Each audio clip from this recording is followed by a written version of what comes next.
All right, welcome in everybody. Let me get our Facebook friends into here. Let's see if I can find them all. Don't need none of those Colts people coming in here. Why Hopefully not? those It'd are be the fun. right ones since Facebook's kind of doing some weird things lately. And looks like we got 2 check marks there. So hopefully we're in, everybody. Thank you for being here on this Tuesday night, getting to celebrate a victory and look ahead because we're already just 2 days away from the Broncos playing once again to officially clinch their playoff spot on Thursday night. What a crazy day. But thank you, everyone. This is Building the Broncos. I'm Carl Dumler, and today I am joined by Lance Sanderson with Nick. He's on a little bit of a road trip, having some fun with the family. So glad that Lance could join me, as it's been a few days since we've done a show together. But Lance, how's things going out there for you? Well, first things first, Mile. Hi, hello, everybody in Broncos country. Welcome into Building the Broncos. But I'm doing good, man. Thanks for having me. It's always fun to sit down and have a conversation with everybody, escape reality a little bit, talk some Denver Broncos football. And like you said, dude, it's been a minute since you and I got to sit down face to face on a show. Has it been even since the meet and greet? Since we got a chance to sit down and talk, I think that's been at least the last time face to face. But Yeah.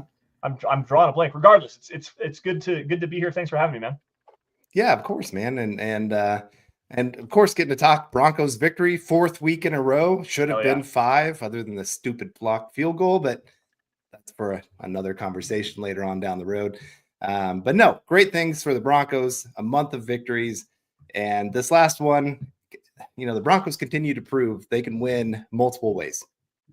It could be through Bo Nix having a great day, throwing 4 touchdowns. It could be even like this last one, offense is struggling, but special teams and defense take that step up and prove they can go out there and win a game.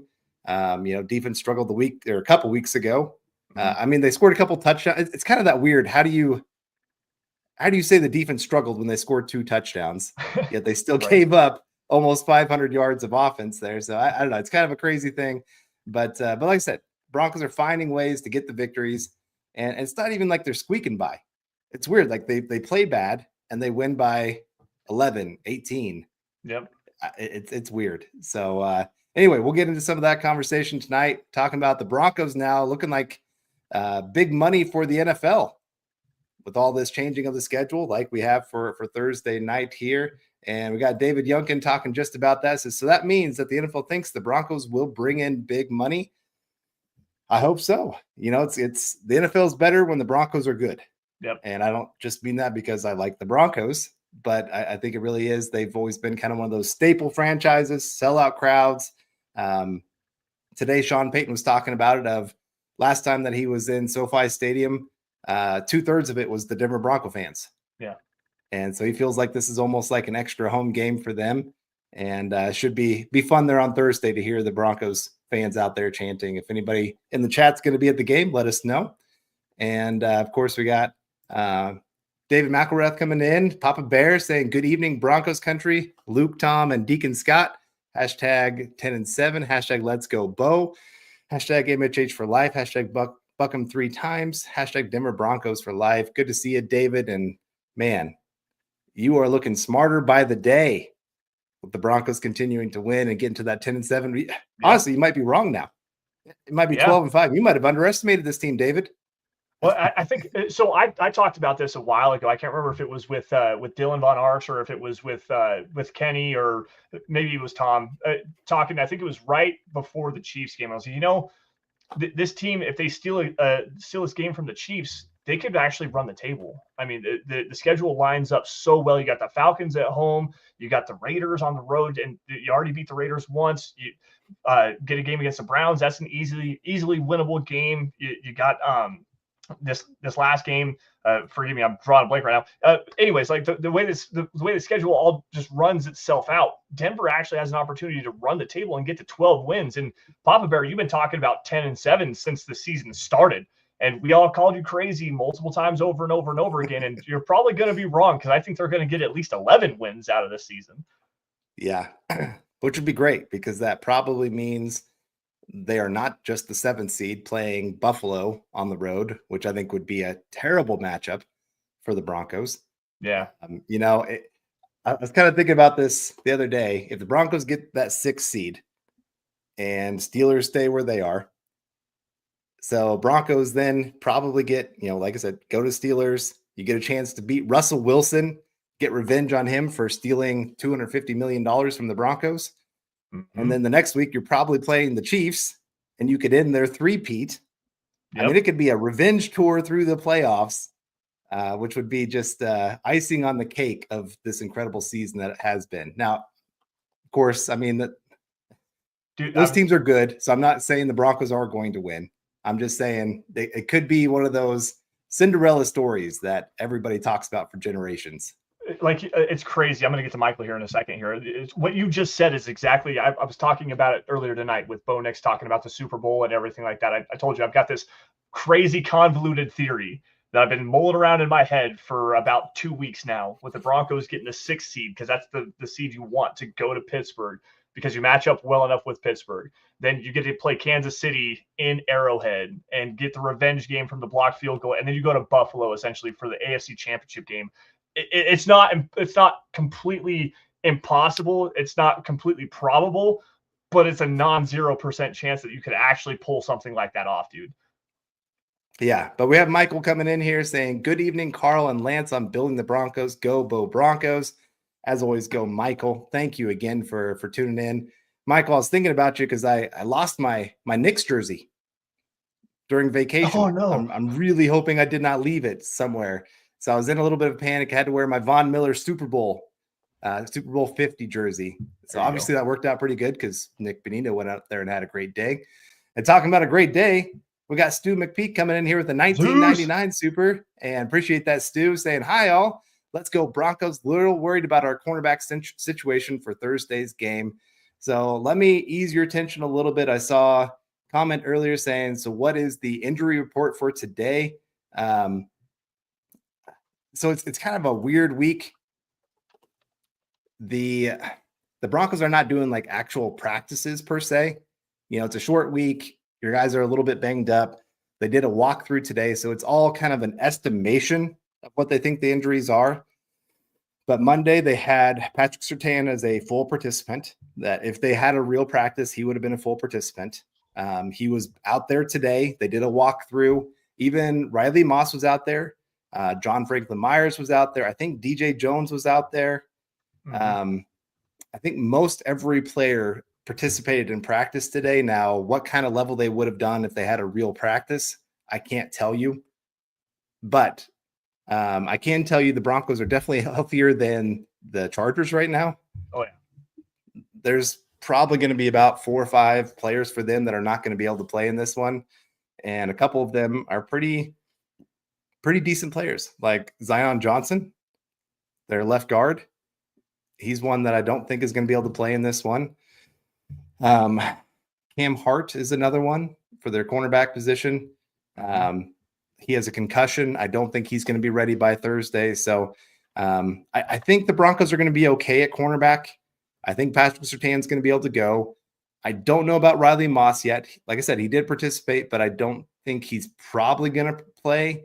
I think they're going to give him that extra little bit of time and just kind of transit with KD and Mathis and hope that those guys can continue to hold up. I got to say, I talked about this with somebody earlier today. One of the things that I've loved about Sean Payton is he doesn't give up on a player that's struggling. Mm-hmm.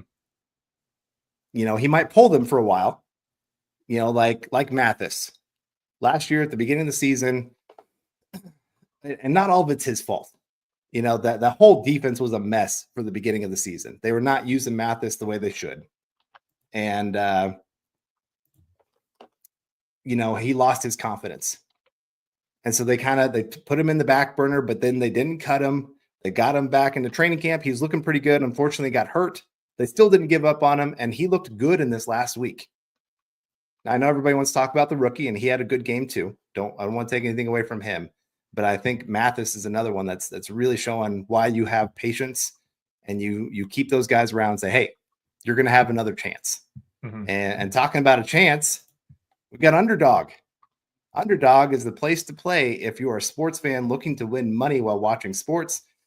Join over 5 million fans who are already playing on Underdog.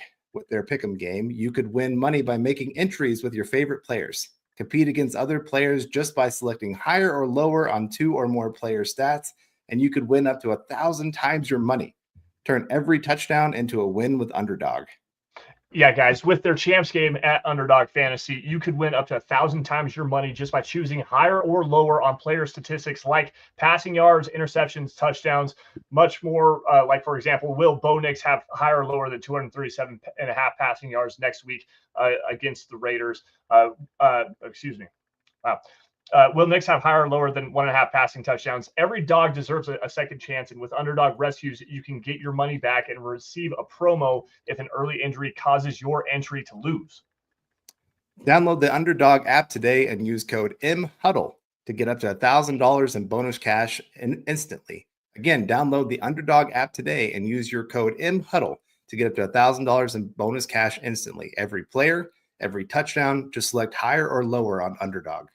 Yeah, guys, you must be 18 plus, 19 plus in Alabama and Nebraska, 19 plus in Colorado for some games, 21 plus in Massachusetts and Arizona, and present in a state where Underdog Fantasy operates. Terms do apply, void in Colorado.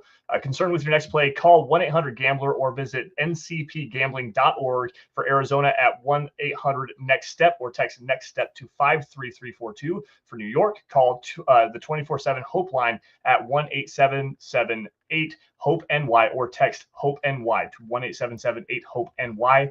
Thank you, Underdog Fantasy, for sponsoring tonight's show. All right, so back to this conversation of, like I said, Broncos not giving up on players, and Sean Payton, he's really working to push the right buttons at the right time. And I think one of those is this allowing the Broncos to change to this Thursday night game. I know this has been kind of a controversial thing, going on the road for a second time on a Thursday night short week against a divisional opponent. And this could really decide, as we talked earlier, whether you're the 7th seed going out to Buffalo in January or 6th seed, maybe even 5th seed. Crazy thing is Broncos could be either 5th, 6th, or 7th by the end of this week. Baltimore loses and they beat the Chargers. They are the 5th seed going to Houston. That sounds pretty nice, actually, in January. But, somebody sent me something earlier, said for your own mental health, if you're driving in bad weather, just keep driving south until you see palm trees and then get a drink. I was like, that sounds really nice. I like that idea. Yeah, but no. So the Broncos, like I said, they could be in many different places by the end of this week. I still think the decision to move to Thursday was actually a pretty good idea. And let me explain a little bit of why. I'll give a few reasons. One, Chargers are banged up more than the Broncos. When they made that decision, the Chargers were really banged up. Their wide receiver core was decimated. Defensively, they had a few guys missing. And the Broncos were one of the healthiest teams in the entire league. They still are. Yeah, and they really are. I mean, they got a little banged up this last Sunday. I will say that, but most of those guys are going to still be ready to go. And so I think that's going to play to their advantage. I think, too, the Chargers are pretty much the exact same team they were earlier in the season when the Broncos played them. The Broncos are a completely different team than when they played the Chargers earlier this season.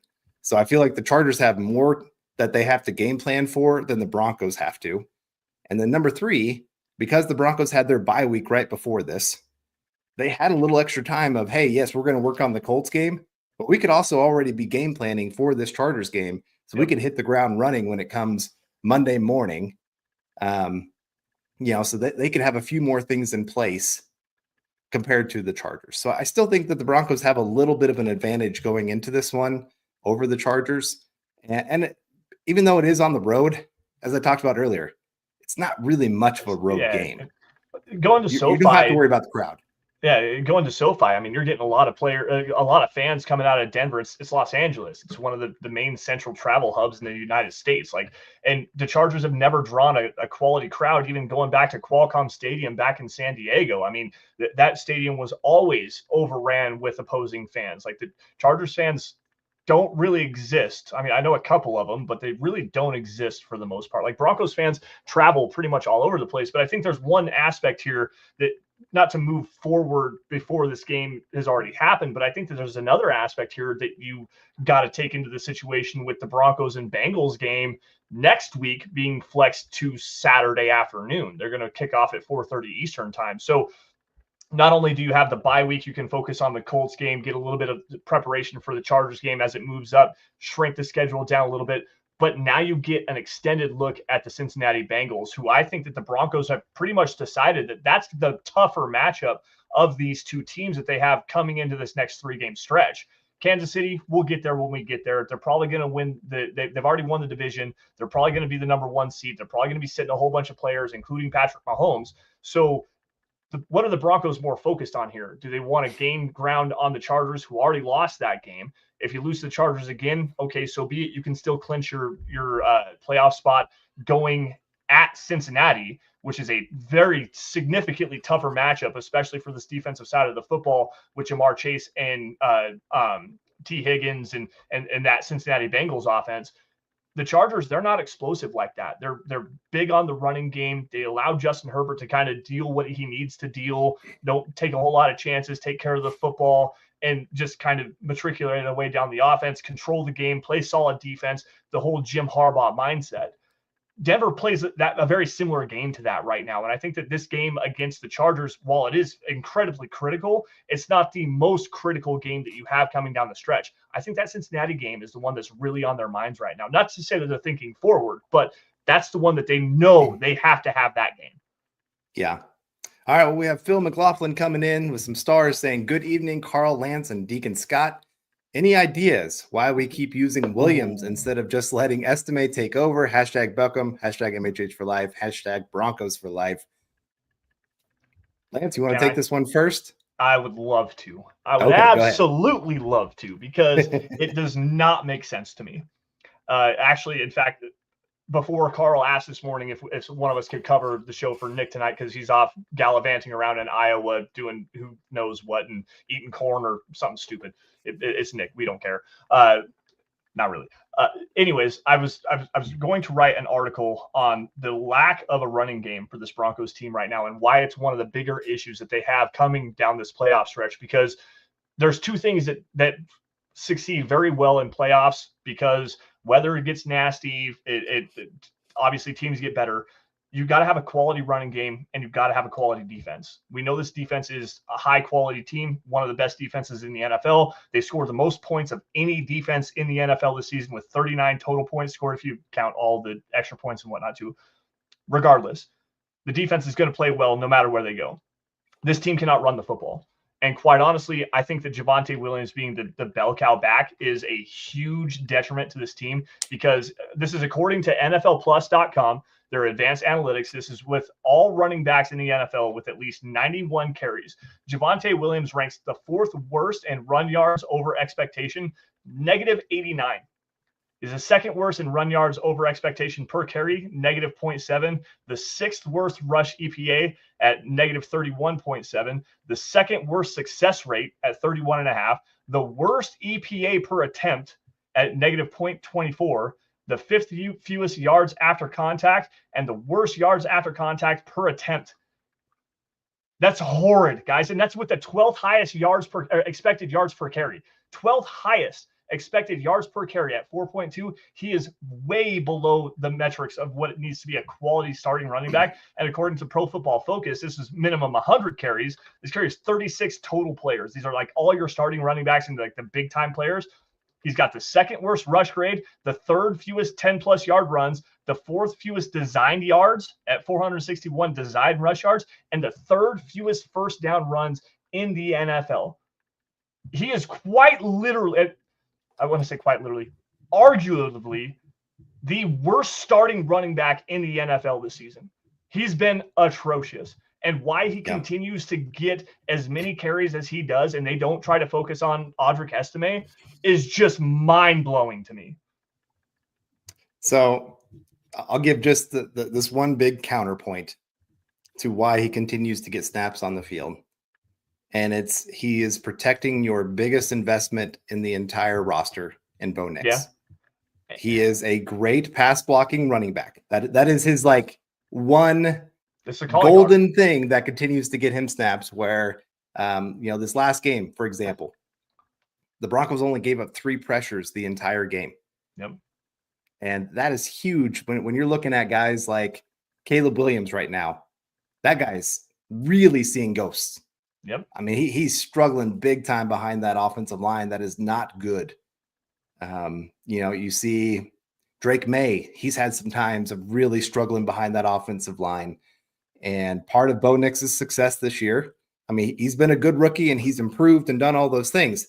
But part of the reason that he is doing so well is because that offensive line and just the blocking in general has been great. And you have to keep them honest. If you only put Javonte Williams on the field when they're going to pass, every team's going to go, oh, Javonte's on the field. Everybody don't fall for the play action. Don't fall for you still got to give him a few carries just to keep a defense honest. But you're right. It does stink that he limits the offense so much because of that. And Estime, I really wish that they could trust him in pass blocking because obviously as a runner, he's at least competent. He's not great at this point yet. And I think it would be great to know what kind of running back do you need next to Estime next year? When we're talking about next offseason or, this upcoming offseason and the kind of running back you need, because right now running back has to be the number one priority of the entire offseason to fix. It's that important. If you could get a run game going, like you said earlier, especially when you're getting to late December, early January, having a strong defense and a run game, it can really take you to that next level.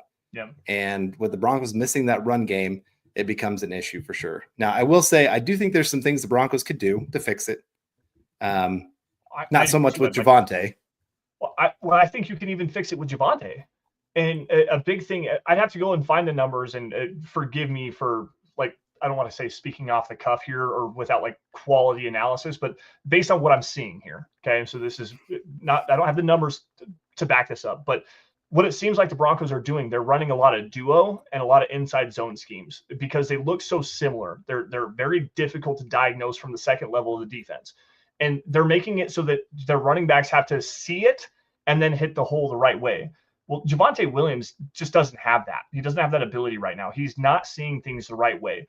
And if you watch, let's go back to the Cleveland Browns game of last season, one of the best games that we've seen from Javonte since he tore his ACL, MCL, PCL, the whole 9 yards against the Raiders, his second year. What did they do against that Cleveland Browns defense? They ran pin and pull, counter trap, and they got lead blockers in front of where Javonte was supposed to go and said, follow that guy. Mm-hmm. You're going to look and follow that guy. Just run behind him. And then when you get to a spot where you see open grass, put your head down and bury somebody into the ground. And he actually had some sustained success like that. Go back to the Jets game of this season.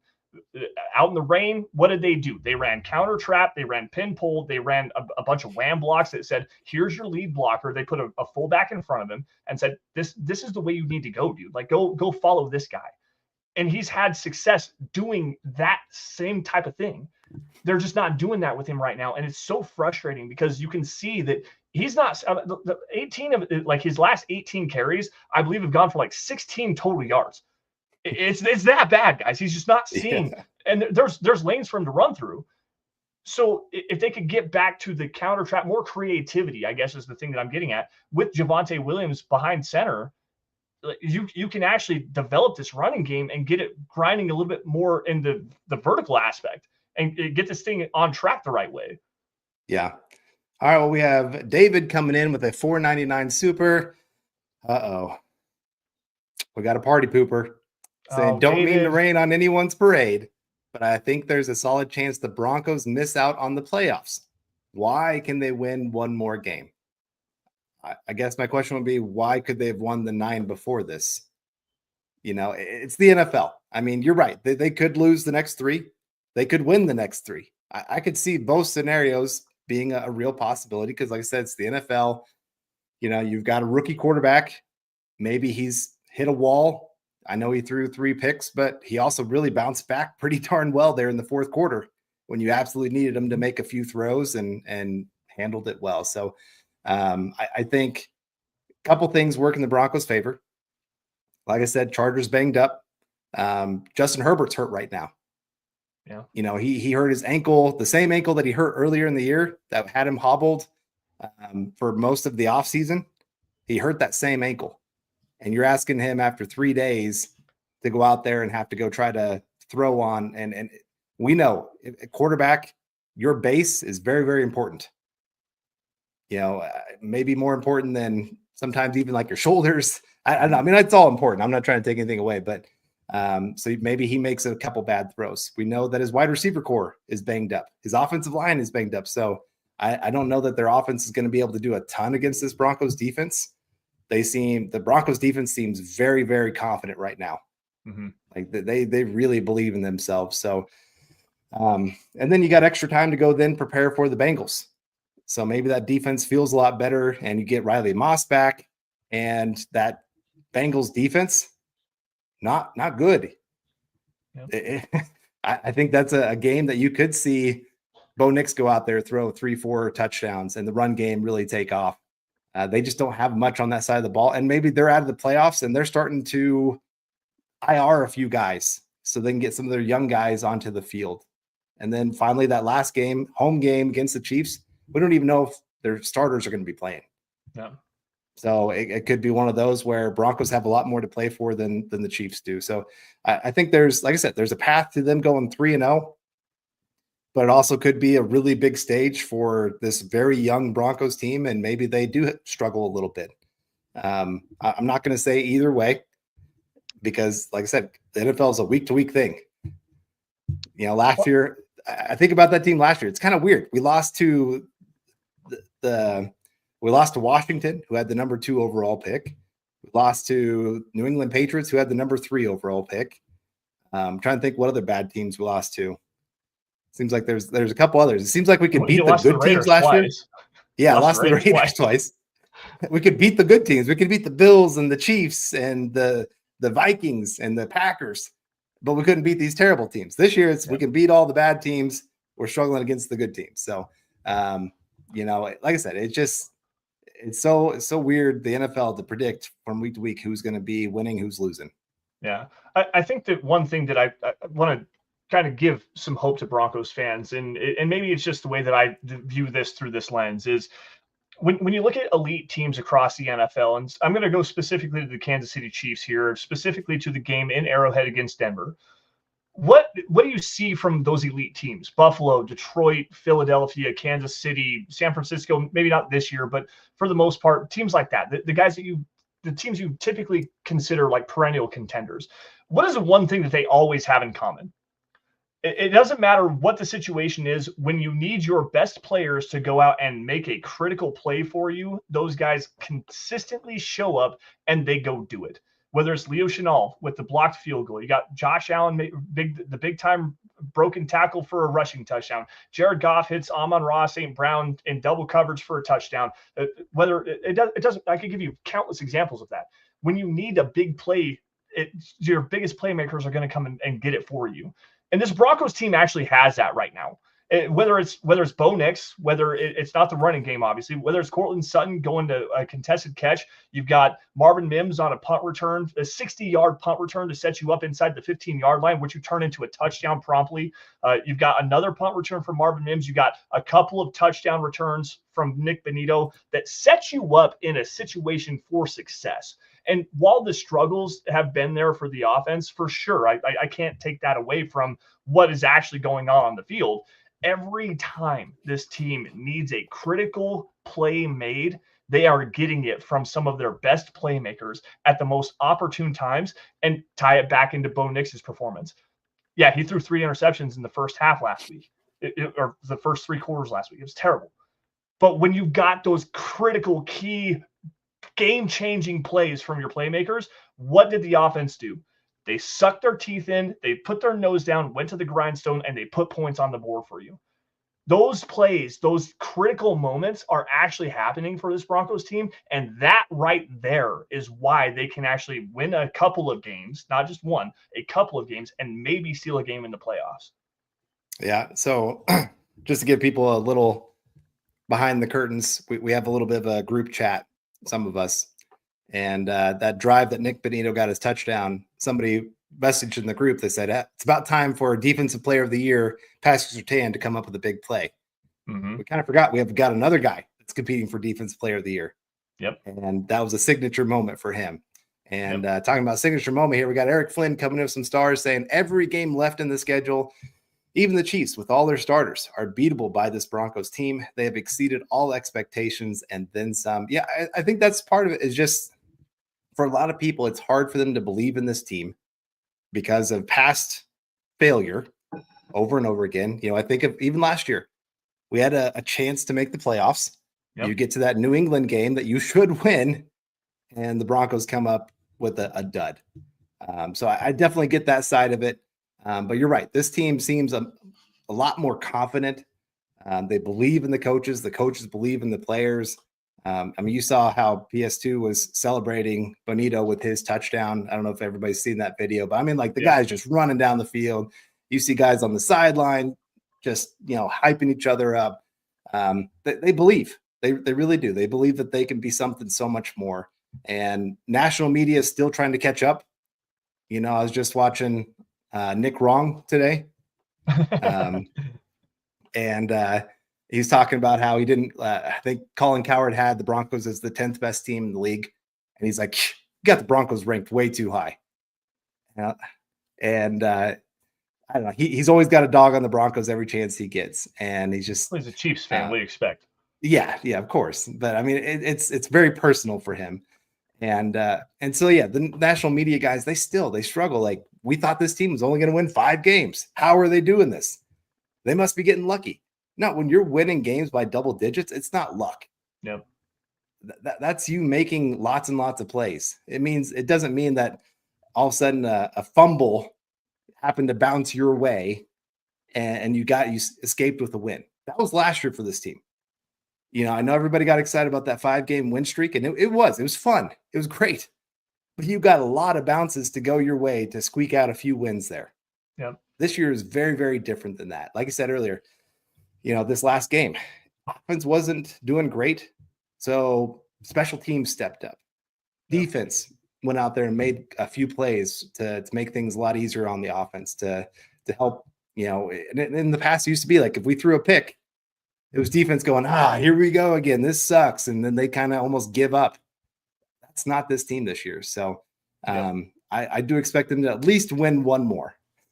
But it's not like the Broncos have won games with a tight end catching the football with his toenail out of bounds, getting a lucky break on a pass interference when you're playing on offense, or another pass interference against defense, a blocked field goal that probably shouldn't have happened, or a 15-point comeback against the Carolina Panthers, or a doink off the upright that goes in, and all these one score close games. Like that's the Broncos seasons right now, right, Nick? Right?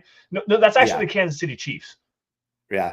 He was kind of funny when they were talking about the Chiefs ranking, because Colin Cowherd didn't have them as number 1. He goes, "You're treating them like they're a 9-5 team." They should be. Well, they could be just as much 9-5 as they are 10-1 right now. Yeah, absolutely. So, it the just NFL's weird, crazy. man. It is, and that I have to say, like the 2015 Broncos, they got a lot of bounces to go their way. Yep, it's part of winning. Seems to have luck come on your side as well. Yep. You can't fully win without a little bit of luck along the way. So. Anyway, back to this with the Broncos schedule and setting up again, like you said earlier, with the Bengals. I think weren't the Bengals going to play this Thursday night game? Weren't they the ones that were taken out of the spot? Yeah, they were. I think they played. I'd have to pull it up really fast, but I can do that. I think they're supposed to play the Browns this week. Yeah, I think they're supposed to play the Browns this week. And so again, instead of giving the Bengals extra time to prepare for the Broncos game, now it's the Broncos who get that extra time. So I think there's a lot of really good thoughts that went into this of why the Broncos made this choice. Now maybe they lose and we're all sitting there saying, Sean Payton, you dumb son of a gun.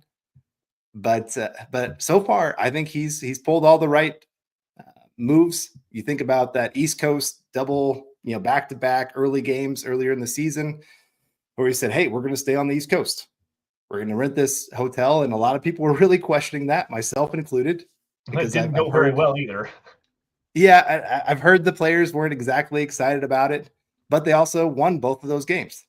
So, I got to look at the results and say it wasn't the worst decision, obviously. Yeah. And so I guess I'm gonna trust Sean Payton on this one, of why he made these kind of decisions and set themselves up to possibly go 2-0 here over these next couple games and really get themselves in a great position for the playoffs. Yeah. And I don't think it's crazy to think that the Broncos can go into Los Angeles on Thursday night and actually walk away with a victory. To me, I think a big thing here is obviously what is the health of Riley Moss and Pat Surtain, and that's the big thing here. And you saw it a little bit with the Colts, where they had a lot of success running the football, whether it was with Anthony Richardson, and in the second half they took away that zone read option that they were running. So there's some hope there. But some of the early game runs that were allowed by this Broncos defense were definitely cause for concern, especially when you consider that's what the Chargers like to do offensively, is they want to control the game on the ground and then hit you over the top, or just allow Justin Herbert to kind of do his thing. They're not super explosive in terms of what they do passing the football right now, but what they do opening up the pass game with that reliance on the running game makes it incredibly difficult. And with the Broncos' struggles in the running game over the last couple of weeks, there's cause for concern here for sure. And I think that's something that we need to dive into, and I need to dive into it more myself, but that's something maybe we should talk about at a higher level with the drop off on the Broncos running defense here over the last 5 or 6 weeks. Yeah, I mean, this week's helped a little bit. The teams that they've struggled most against are the teams that have a running quarterback. Justin Herbert's not going to take off running especially with a bad ankle. No. Yeah. And J.K. Dobbins not playing in this game. He's on IR. Yeah. So Gus Edwards, it's their number one running back right now. He's not a guy that scares me a whole lot. Now, Kamani Vidal does. He torched the Broncos a handful of weeks ago. So there's that. Yeah. But like I said, I'm not too worried about it. Some of that has been the interior defensive line for the Broncos has been just a little bit banged up. Zach Allen missed some time there. DJ Jones, we'll have to see if he can go. I don't know what happened to his finger. Hopefully it was just kind of a sprained finger and he can play, because if it's broken, it's kind of hard to play interior defensive line if your finger's in a splint and you can't grab a hold of an offensive lineman and kind of throw him off to the side. I guess you turn it into a club. I guess you just turn. Yeah, I did that. I think it was in high school. We had a kid that they had to put a club on his hand, and that kid had no problem just swinging that at your helmet and just knocking you silly. Yes, I'm here for that. I hated going into practice against that guy because I knew he would take a swing. If I was smarter, I would have just ducked and then just jammed him underneath his pads right there. That would have been my smart move. But anyway, like I said, I think the Broncos should be okay. I think it could be a lower scoring game that you see both defenses really show up. Now, there again, though, like the Broncos run defense has been struggling. Chargers defense as a whole has been struggling. Yeah, I think they've been giving up. I think it's something Bay, over the last 4 games. They've given up on average 25.5 points a game. Mm-hmm. So here they are ranked as one of the, I think, tied for first in points per game given up. But these last 4, they've had their struggles. And now, yes, that 40-point helps, but they also had a 13-point game earlier against the Atlanta Falcons. So those kind of balance each other out. And so that's why I think a 4-game stretch is a good look for them, that I think you could point to and say, hey, this defense, they're vulnerable. There's some spots you can attack. And as I said earlier, this Broncos offense is very different compared to the one that played the Chargers earlier in the season. Yeah. Bo Nix is much more confident. Well, I think you're going to get away from the dramatic mistakes. Obviously, that first drive where they hit Kamani Vidal, I think with a 41-yard touchdown pass on the swing down the east sideline, like, you're not going to see that again. I think Denver's going to come in way more prepared. You're not going to get the early turnover from Bo, a couple of 3-and-outs right behind that. Like, I want to talk Bo Nix here in a minute. I try to avoid this conversation because it's always the one that dominates everything. But I do want to talk about Bo a little bit here in just a minute. Let's grab this comment from Michael Lowe. Yeah, he says wide receiver Marvin Mims' punt return was a big play against the Colts to set up a touchdown pass from Bo Nix to tight end / fullback Nate Atkins. Michael, you're exactly right. Yep. This was a game-changing play from Marvin Mims.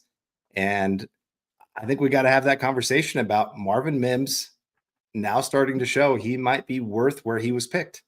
Yeah. He's not just a punt returner. Yes, this was a big play on the punt return. But now we're recognizing he has almost, I think, every week here now for like the last 4 or 5 weeks, he's had at least one big play that has been a field-changing kind of play, or the 93-yard touchdown that changed that game against the Browns. He's, over the last 4 weeks, been one of the best wide receivers at getting separation.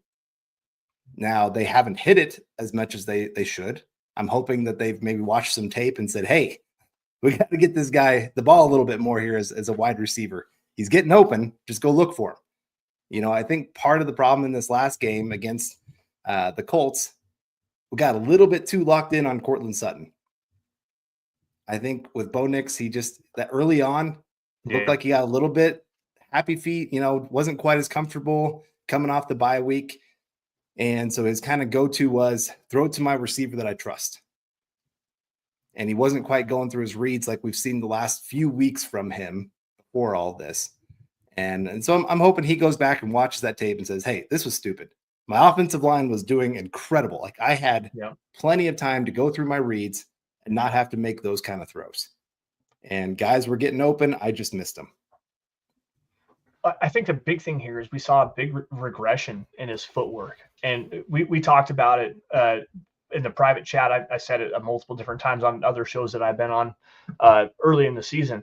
His feet are just so sloppy right now. And it was a far cry away from what you saw at Oregon. And then even going through weeks 5, 6, 7, 8, 9, 10, 11, like you saw him trusting what was happening in front of him, getting the ball out on time, hitting his back foot, stepping into his throws, climbing the pocket. Like there was a lot of different things that he's shown, even in the Browns game, where what exactly was going on with his footwork there? Like the accuracy, the velocity, not to say he has the strongest arm by any stretch of the imagination. It's one of the biggest concerns that we still have for him. But when he was stepping into throws, he was dialing in tight window throws on a regular basis. It seemed like that throw to Mims against the Browns that went 93 yards for a touchdown was in the one exact spot with the perfect amount of velocity to be actually caught and then taken for a touchdown. This last week was a big regression, man. And I don't want to be like the Debbie Downer poo-poo on Patty or whatever you want to call me. Like, you got to evaluate this on a game-by-game basis. And his progression from weeks 4 after the Jets game through the last 5 or 6 games was actually kind of linear. You could see the growth every single week. These last 2 weeks has been a dramatic spike back down. But I don't think that's cause for a concern, to tell you the truth, because we've seen enough consistency with him throughout his Oregon career, throughout that 6, 7, 8 game stretch where you saw that growth, you saw that potential, you saw the ability of him to win within the pocket and then also be able to create those plays with his legs, get outside and make really nice throws. When you see that and then compare it to these last couple of weeks, it's disheartening. But again, he's a rookie, dude. These guys they're professionals. It's his first year actually playing at this level. Run with the flow for a minute here. Ride the roller coaster for a second. Allow him to get better. Teach him up. Coach him up. This is where I'm looking at Sean Payton directly. Tell him, hey, we're going to take the football out of your hands a little bit. We're going to run the football with you yourself. Get yourself a little bit more comfortable in the game flow, and then we're going to open up the passing attack. That's where I think this game against the Chargers needs to go. Get some misdirection going, allow him to utilize his legs a little bit, and then open up that passing attack, because this Chargers defense can be vulnerable, man, especially on the deep shot. Yeah. Well, and I think the other thing is he's gotten into a little bit of that hero ball mentality. Mm-hmm. Yep, got a little full of himself. And he's missing some of the easier throws. Yep. Now, earlier in the season, I was saying, hey, dude, get your eyes looking deeper. Now I'm kind of saying, hey, let's bring him back just a little bit. And I know a lot of defenses have kind of challenged him and said, hey, like, throw it deep. We're going to take everything underneath away from you.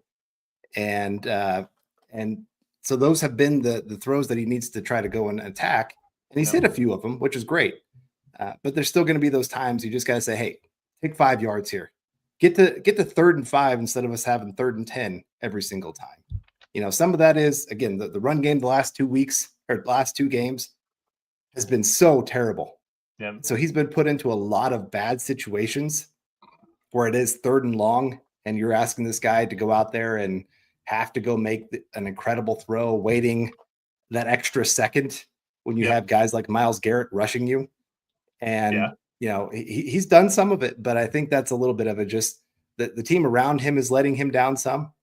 And even this last game, like there was Cortland Sutton talked about after the game. Hey, I missed a couple catches that I should have, that I usually make, that would have helped him out.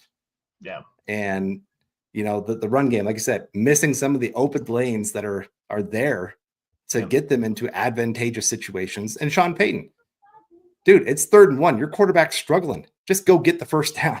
Yeah. Don't say, hey, let's throw it deep. Let's try for the big play. Sometimes it's okay just to get the first down, move on to the next series, and keep going. So there's a lot of work beyond Bo Nix that could go to getting this offense into a better situation. Yeah. And I know they don't have much time to look at it this week, but you're right. I think there's some things they could do to help out in the run game, get it going again, especially against these Chargers, get that misdirection, especially for those edge guys. So they can't just pin their ears back and come after Bo Nix. That was kind of that last Chargers game. Broncos got behind the sticks quite a bit. And that pass rush for the Chargers made life hell for him. Yeah.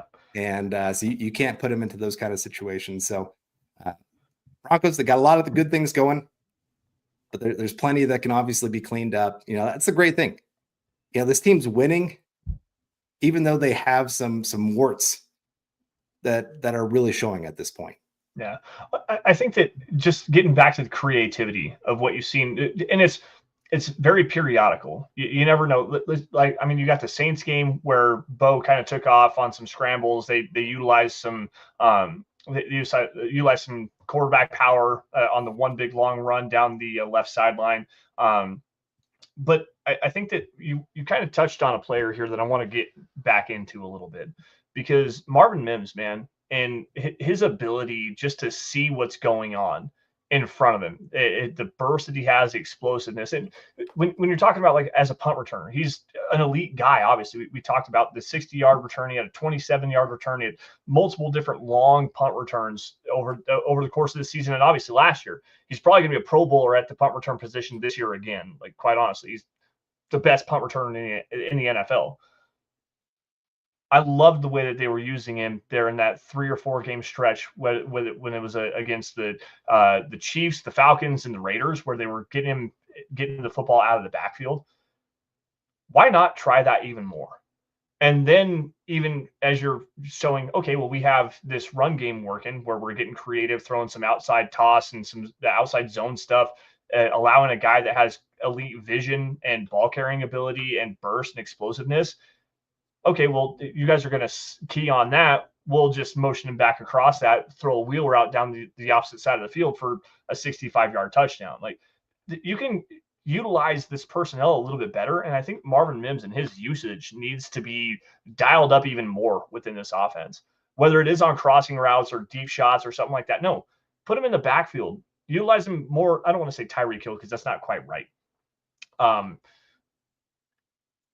Tavon Austin maybe is probably the right way of talking about it. Like, understanding you got the orbit motion, reversing back around, jet motion, stuff like that. Like, you can utilize Marvin Mims in that skill set, get him the football in some space, and let him go to work. Because when you get him the ball in space, he consistently makes explosive plays.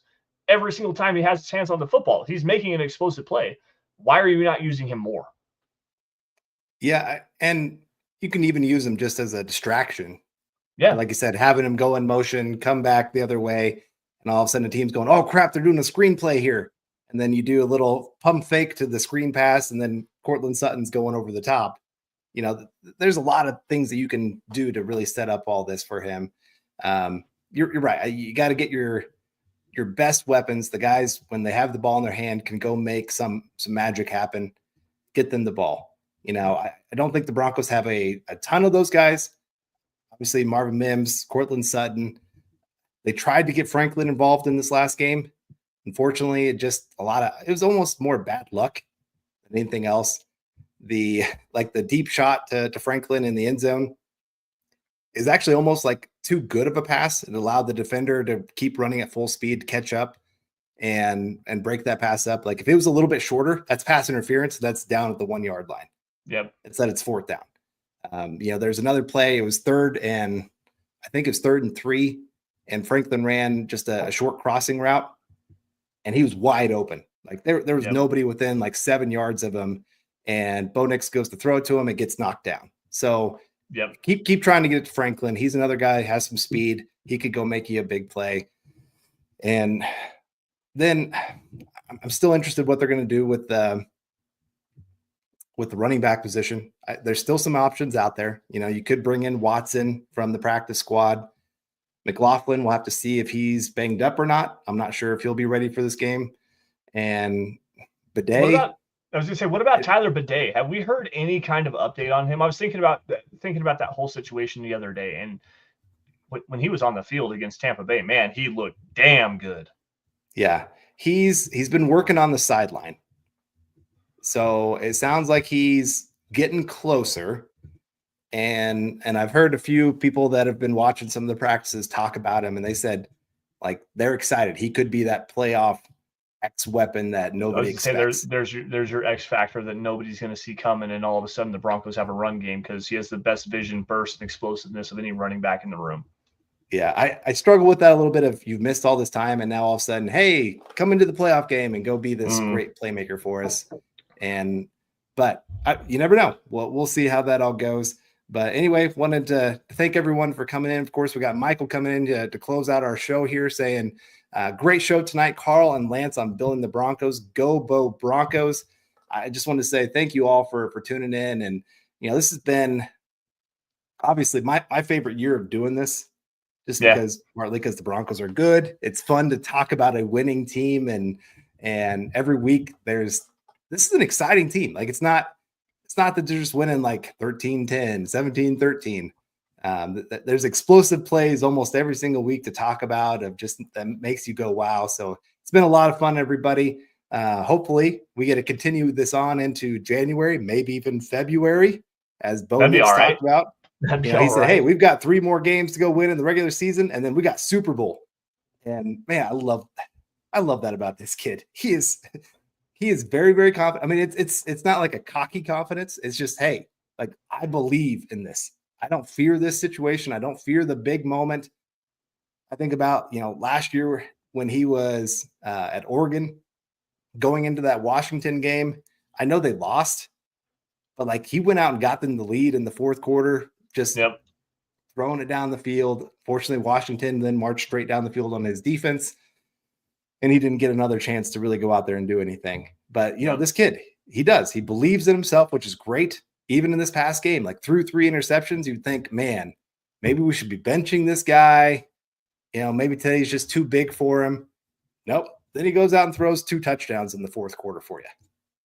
So I got to give it to him. He does. He believes in himself.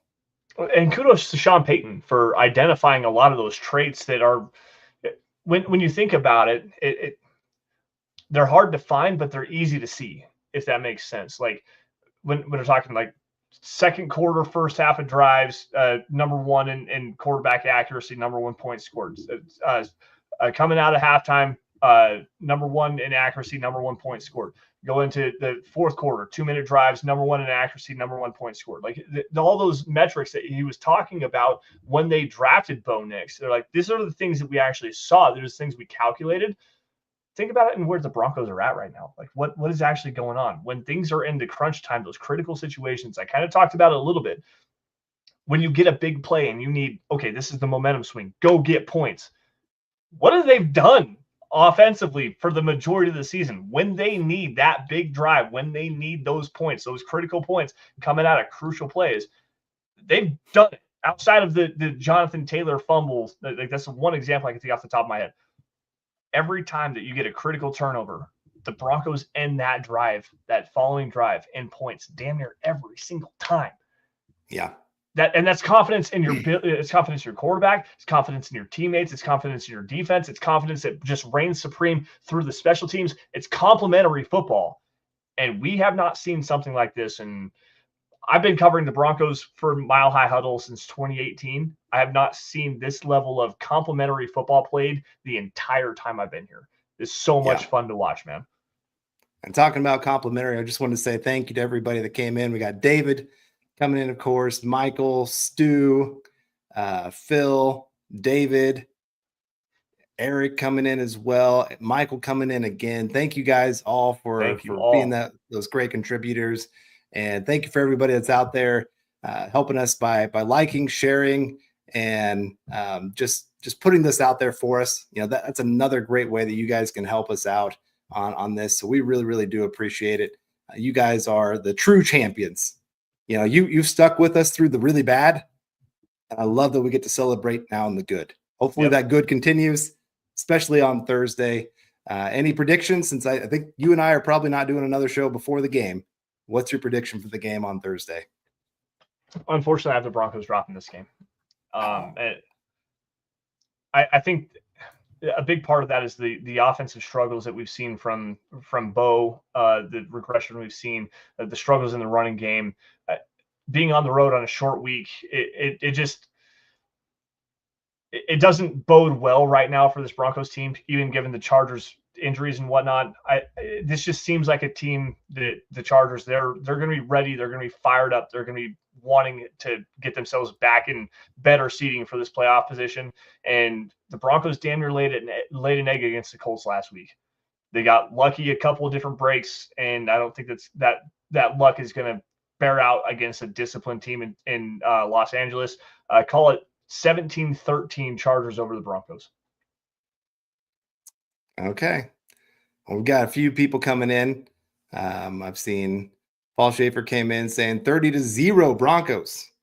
I'm here for it. Hey, yeah. So if I ever predict the Broncos to lose, it's because I'm giving you my true opinion on this. My heart says Broncos win 30-0. But my just based on the analysis I have right now, my gut feeling, my true honest opinion, I'm sorry guys, I don't see Denver coming out with the win on this week. Sorry. All right, we got Pro 16 saying 34-17. Todd's coming in here. Broncos 24-21, and so here's what I'm gonna do. I'm gonna say Broncos win this. So I'm gonna go with my heart.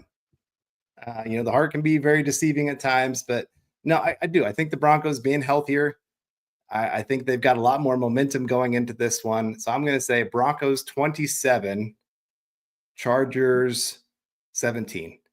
You know, it seems like when the Broncos win, they win big. They don't win. They don't win small. It's not usually a very close game by the end of it. So we got Phil coming in saying 24-21 Broncos.